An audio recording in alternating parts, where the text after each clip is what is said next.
Hi, it's Barry. Welcome back to my channel.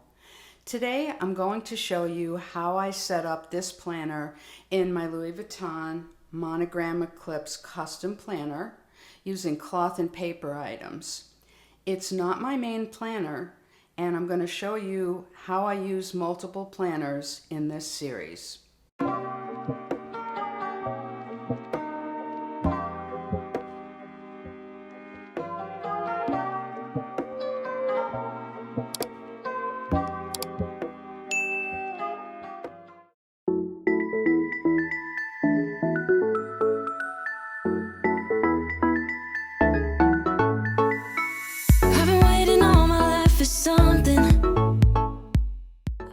So let's get started. Those of you who have been following my channel for a while know that I was waiting for this planner for a long time.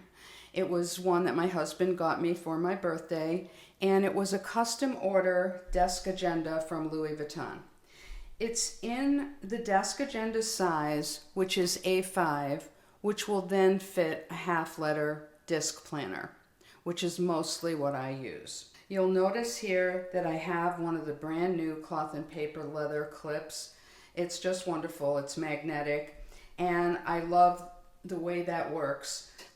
I'm taking it off for the rest of the filming because it is magnetic and I film on a metal table, which can cause some complications. This desk agenda comes in several different variations on the website.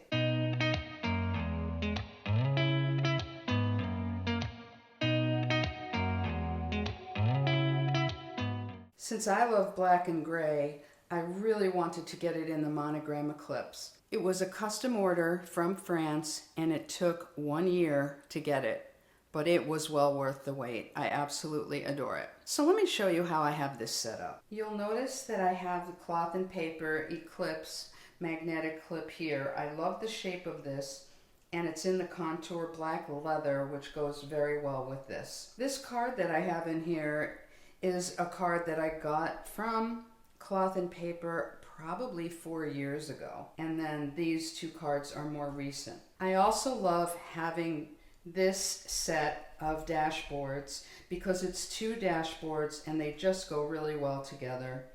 I have to admit that I purchased more than one of these because I love seeing it in my planner. So I mentioned that I don't have my schedule and to-do list in here. That is in another planner, which you've seen before. And initially I was going to set this up in a whole different way, but just recently I've been reorganizing my planners so that they would work better for me. And I really wanted to have this planner have items that I wanted to get to every day because I love it.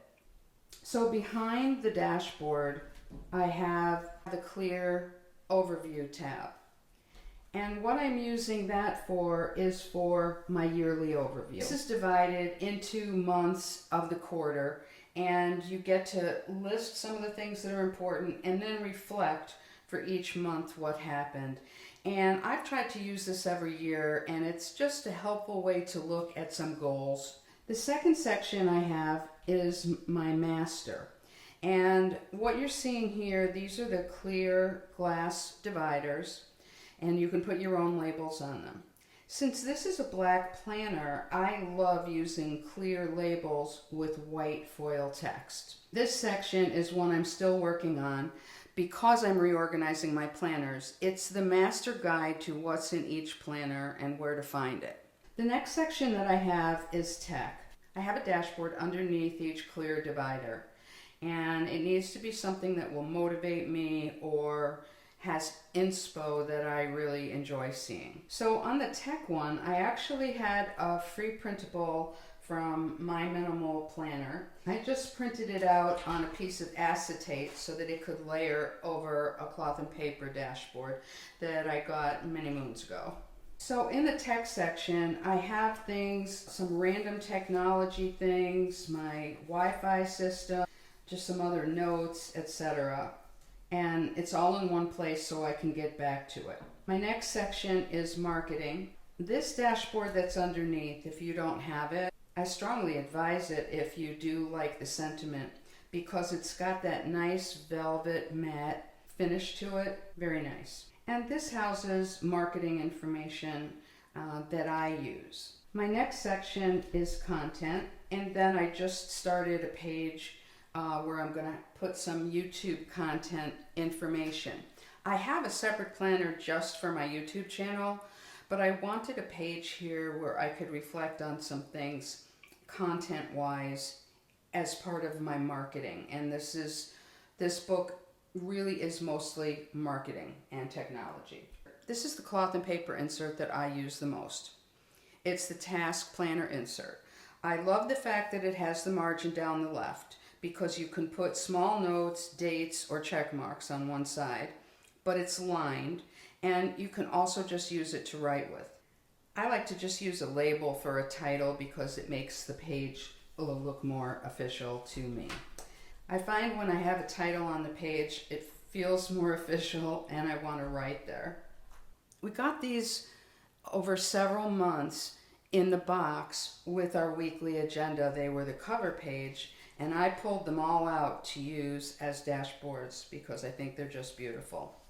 So what I'm doing here is just using something basic. We've got the new dot grid that was just released. We used to have dot grid a long time ago and I really missed it.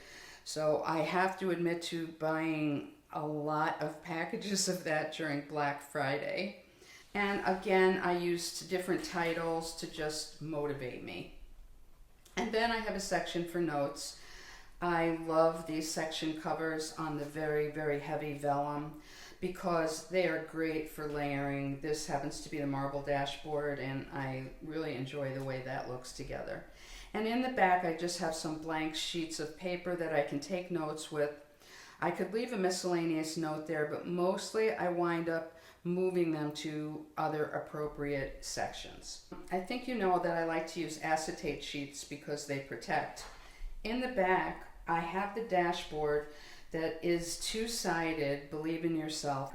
I love this dashboard and I especially love the back of it. I have here some different cards and things, and one hack that I wanted to mention to you is cut up your cards. If the card doesn't fit in the slot, you have a card and you want to use it, and it's got like a lot of space at the top or at the bottom that you don't need, just trim it. Do it on a paper trimmer so that it's a clean cut.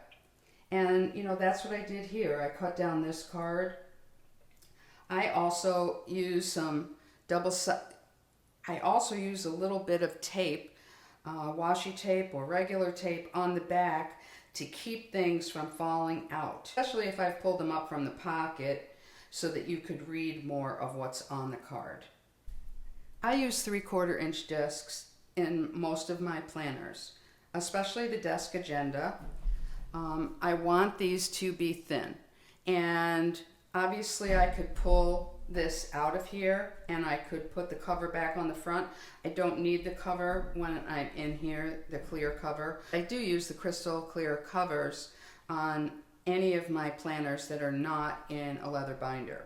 One of the reasons I like my planners really slim is they're very lightweight and easy to handle. If you have multiple planners, you're probably not going to want to chunk them all the way up because it's easier to manipulate going in and out of different planners if they're slim and more lightweight. So there you have it. I hope there were a couple of tips in there that were helpful to you.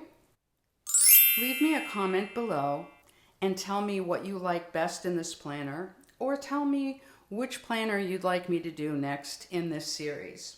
Make sure you're subscribed to the YouTube channel. Make sure you're subscribed to my emails. Some of the contests are only run in the email group. There's a link below if you need it. And I've also linked products if you want to look at any of these for your planner. Thanks for tuning in. See you next time around.